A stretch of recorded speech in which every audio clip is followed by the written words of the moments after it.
ನಮಸ್ತೆ ಎಲ್ಲರಿಗೂ ಸ್ವಸ್ತಿಸ್ ಕಿಚನ್ಗೆ ಸ್ವಾಗತ. ಇವತ್ತಿನ ವಿಡಿಯೋದಲ್ಲಿ ನುಗ್ಗೆ ಸೊಪ್ಪು ಹಾಗೆ ಮೊಟ್ಟೆನ ಸೇರಿಸಿ ಪಲ್ಯ ಮಾಡೋದು ತೋರಿಸಿಕೊಡ್ತೇನೆ. ತುಂಬಾ ರುಚಿಯಾಗಿರುತ್ತೆ. ನಾನಿಲ್ಲಿ 5ರಿಂದ 6 ಕಪ್ ಅಷ್ಟು ನುಗ್ಗೆ ಸೊಪ್ಪನ್ನು ಚೆನ್ನಾಗಿ ವಾಶ್ ಮಾಡಿ ಇಟ್ಟಿದ್ದೀನಿ. ನಾನಿಲ್ಲಿ ಒಂದು ಕಡಾಯಿಗೆ 4 ಟೇಬಲ್ ಸ್ಪೂನ್ ಅಷ್ಟು ತೆಂಗಿನ ಎಣ್ಣೆನ ಹಾಕ್ಕೊಂಡಿದ್ದೀನಿ.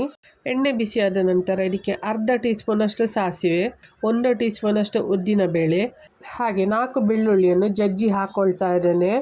ಈಗ ಇದಕ್ಕೆ 3 ಕೆಂಪು ಮೆಣಸನ್ನು ಹೀಗೆ ಕಟ್ ಮಾಡಿ ಹಾಕ್ಕೊಳ್ತಾ ಇದ್ದೇನೆ.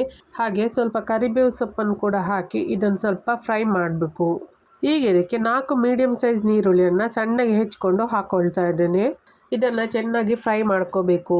ಈರುಳ್ಳಿ ಟ್ರಾನ್ಸ್ಪರೆಂಟ್ ಆಗೋವರೆಗೂ ಫ್ರೈ ಆದರೆ ಸಾಕು, ಜಾಸ್ತಿ ಹುರಿಯೋದು ಬೇಡ. ಮತ್ತು ನುಗ್ಗೆ ಸೊಪ್ಪು ಜೊತೆ ಹುರಿಬೇಕಾದ್ರೆ ಅದು ಮತ್ತೆ ಕೆಂಪಗಾಗುತ್ತೆ. ಹಾಗೆ ನುಗ್ಗೆ ಸೊಪ್ಪನ್ನು ನಾವು ತಂದ ಮೇಲೆ ನೆಲಕ್ಕೆ ಇಡಬಾರ್ದು, ನೆಲಕ್ಕಿಟ್ಟರೆ ಕಹಿ ಬರುತ್ತೆ.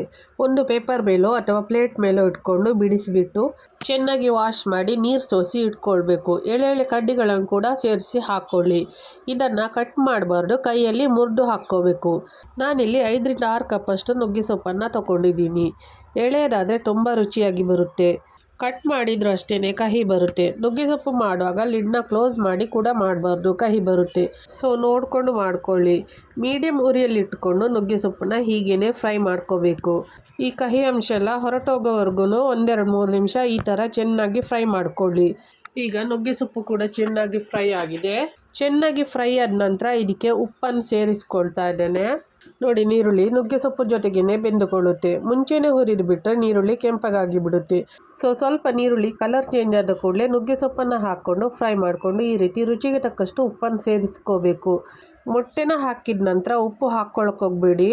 ಸೊ ಮುಂಚೆನೇ ನಿಮಗೆ ಪಲ್ಯಕ್ಕೆ ಎಷ್ಟು ಬೇಕೋ ಅಷ್ಟು ಉಪ್ಪನ್ನು ಸೇರಿಸಿ.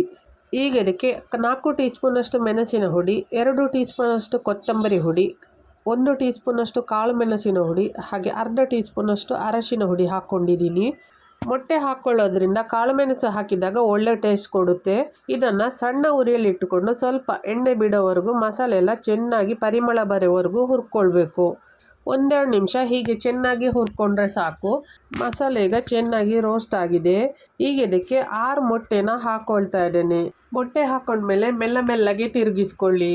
ಮೊಟ್ಟೆ ನಿಮಗೆಷ್ಟು ಬೇಕೋ ಅಷ್ಟು ಹಾಕ್ಕೊಳ್ಬೋದು. ಜಾಸ್ತಿ ಬೇಕು ಅಂದರೂ ಜಾಸ್ತಿ ಹಾಕ್ಕೊಳ್ಳಿ, ಇಲ್ಲ ಕಡಿಮೆ ಬೇಕು ಜಸ್ಟ್ 1-2 ಹಾಕ್ಕೊಂಡ್ರೆ ಸಾಕು ಅಂದ್ರೂ ಸಾಕು. ಮೊಟ್ಟೆ ಹಾಕ್ಕೊಂಡ್ಮೇಲೆ ಸ್ಟವ್ನ ಮೀಡಿಯಮ್ ಉರಿಯಲ್ಲಿ ಇಟ್ಕೊಂಡು ಡ್ರೈ ಆಗೋವರೆಗೂ ಫ್ರೈ ಮಾಡ್ಕೋಬೇಕು. ನುಗ್ಗೆ ಸೊಪ್ಪು ಬರೀ ಹಾಕಿ ಪಲ್ಯ ಮಾಡಿದರೆ ಮಕ್ಕಳೆಲ್ಲ ಅಷ್ಟು ಇಷ್ಟಪಡಲ್ಲ, ಕಹಿ ಇದೆ ಅಂತ ಹೇಳ್ತಾರೆ. ಸೊ ಈ ಥರ ಮೊಟ್ಟೆನ ಸೇರಿಸಿ ಕೊನೆಯಲ್ಲಿ ನಾವು ಸೊಪ್ಪಿನ ಪಲ್ಯಕ್ಕೆ ಕಾಯಿ ತುರಿ ಹಾಕಿಕೊಳ್ತೀವಲ್ಲ, ಹಾಗೆ ಕಾಯಿ ತುರಿ ಬದಲಿಗೆ ಮೊಟ್ಟೆನ ಸೇರಿಸ್ಬಿಟ್ಟು ಮಾಡಿಕೊಂಡ್ರೆ ರುಚಿ ತುಂಬಾ ಚೆನ್ನಾಗಿರುತ್ತೆ. ಗೊತ್ತೇ ಆಗಲ್ಲ ಸೊಪ್ಪು ಹಾಕಿರ್ತೀವಿ ಅಂತ, ಅಷ್ಟು ರುಚಿಯಾಗಿರುತ್ತೆ. ನೋಡಿ, ಇದನ್ನು ಡ್ರೈ ಆಗೋವರೆಗೂ ಉರಿಯನ್ನು ಮೀಡಿಯಮ್ನಲ್ಲಿ ಇಟ್ಕೊಂಡು ಫ್ರೈ ಮಾಡ್ಕೊಂಡ್ರಾಯ್ತು. ಅಕ್ಕಿ ರೊಟ್ಟಿ ಜೊತೆಗೆ, ಚಪಾತಿ ಜೊತೆಗೆ, ಅನ್ನ ರಸಂ ಜೊತೆಗೆ ಸೈಡ್ ಡಿಶ್ ಆಗಿ ಸರ್ವ್ ಮಾಡ್ಬೋದು. ಚೆನ್ನಾಗಿ ಡ್ರೈ ಆಗೋವರೆಗೂ ಫ್ರೈ ಮಾಡ್ಕೋಬೇಕು. ಹಸಿಯಾಗಿದ್ದರೆ ಅಷ್ಟು ಚೆನ್ನಾಗಿ ಟೇಸ್ಟ್ ಕೊಡಲ್ಲ.